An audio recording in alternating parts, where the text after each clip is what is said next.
Okay, Ms. Loeffler, raise your right hand. And this is the tradition of the committee to swear in our nominees. So we are swearing in today Kelly Loeffler to be administrator of the SBA. Please answer the following questions. Do you solemnly swear to tell the truth, the whole truth, and nothing but the truth, so help you God? I do. Should you be confirmed as administrator, are you willing to appear and testify before any duly constituted committee of Congress when requested to do so? Okay. Are you willing to provide such information as requested by any such committee? I am. Thank you. You may go ahead and take your seat, Ms. Loeffler, and you are now recognized for 5 minutes to provide your opening statement to the committee. Thank you, Chair Ernst, and let me just say it's a distinct honor to be here today. Chair Ernst, Ranking Member Markey, and members of the committee, it's truly an honor to be before you today as President Trump's nominee for the administrator of the Small Business Administration. I'm as humbled to be here today as I was serving alongside many of you in the U.S. Senate.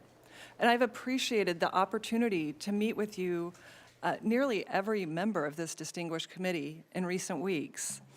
I'm especially grateful to President Trump for entrusting me with the privilege and responsibility of serving America's 34 million small businesses.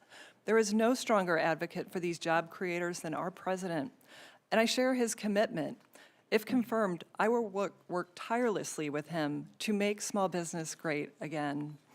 I want to thank my incredible husband, Jeff, my wonderful family and friends who have joined us here today and in person and via broadcast. Most importantly, I give all thanks and glory to God. As someone who has spent my life working in small businesses, starting them, growing them, and helping them succeed, I know that small business is big business for America. They comprise 99% of all businesses. They create 2 out of every 3 new jobs and employ nearly half of the private sector workforce. They are the opportunity and innovation engines that drive prosperity and growth, and they power the American economy as much as they power the American dream. In his first term, President Trump made historic strides to empower job creators and job seekers alike, driving small business formation, a blue-collar boom. And through historic tax cuts, trade deals, and deregulation, his agenda created 7 million new jobs, delivered historically low poverty, and record employment for minority communities.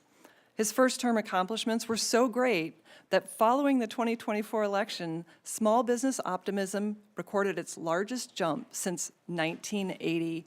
That was more than 2 months before he even took office. Small business is in my DNA. I grew up the 4th generation on our family's farm in Illinois. My wonderful parents, Don and Linda, didn't have degrees, but they had faith and grit. They worked relentlessly to sustain our farm and small trucking company, risking everything to provide for us while navigating volatile commodity markets and complex regulations, and facing countless day-to-day challenges. It's where my Midwestern work ethic was ingrained, working in our soybean fields and waiting tables at local restaurants, preparing me for a lifetime of growing and starting businesses. I became the first in my family to graduate college, later earned my MBA, and became the only CFA ever to serve in Congress. Since then, I helped grow a startup into a Fortune 500 company. For 10 years, I co-owned a WNBA team. I later launched a financial tech company as the founding CEO and first employee. I recall managing budgets in Excel spreadsheets, hiring my first team member, and working with regulators as much as I recall ringing the bell when 2 of those companies went public. In the Senate, I strongly supported President Trump's historic agenda and pandemic response. Having spent years as a small business owner, I made it my mission to serve as their voice. I spent much of 2020 delivering relief, traveling the state of Georgia, and meeting with Main Street entrepreneurs like Eric and Rachel from Dockside Seafood in Savannah. They were struggling to navigate the PPP program. The loan that we helped them get didn't just save the restaurant, it saved the jobs of 35 Georgians. And I'm so proud to say that they're still in business today. Now, no matter the business, the challenges are consistent. From managing inflation and capital to hiring a skilled workforce and weathering uncertainty.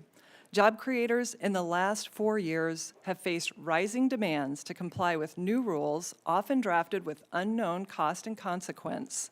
This regulatory complexity crushes growth, picks winners and losers, and denies opportunity to those who dare to dream of a better future. If I have the honor of being confirmed, I'll leverage my decades of business experience to champion America's entrepreneurs.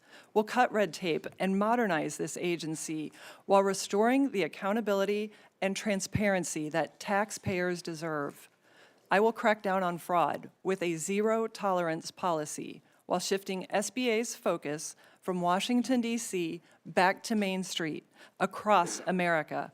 And if confirmed, I'll collaborate across government and the private sector to deliver efficiency and results. Importantly, we will responsibly and urgently meet the challenge of disaster relief. I am committed to serving all who are impacted, from North Carolina to California to Hawaii.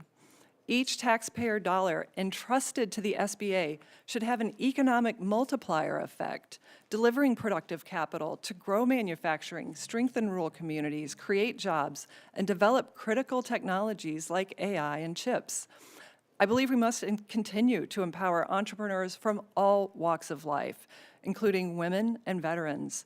Above all, the SBA's founding mission needs urgent restoration, empowering small businesses and growing our economy. That's exactly what the America First agenda does, by ending inflation, cutting taxes, unleashing American energy dominance, slashing regulation, and reining in waste, fraud, and abuse across government. In the last 4 years, small businesses have lost ground, burdened by inflation, big government regulation, and uncertainty that threatens the very existence of Main Street. President Trump's proven agenda will restore the small business economy, marking a return to Made in America with a golden era of prosperity and growth. At the SBA, that means meeting today's dynamic challenges alongside America's entrepreneurs, not by sitting in Washington or working from home. We will honor their jobs by doing ours. Small businesses are the risk takers, job creators, taxpayers, innovators, and the providers of first jobs to former waitresses like me. They represent the best of American free enterprise. Like President Trump, I've signed the front of a paycheck. We both understand there is nothing small about small business. Chair Ernst, Ranking Member Markey, and committee members, thank you for your dedication to small business. I welcome your questions, and I would be honored to earn your support to serve as the next administrator of the Small Business Administration. Thank you.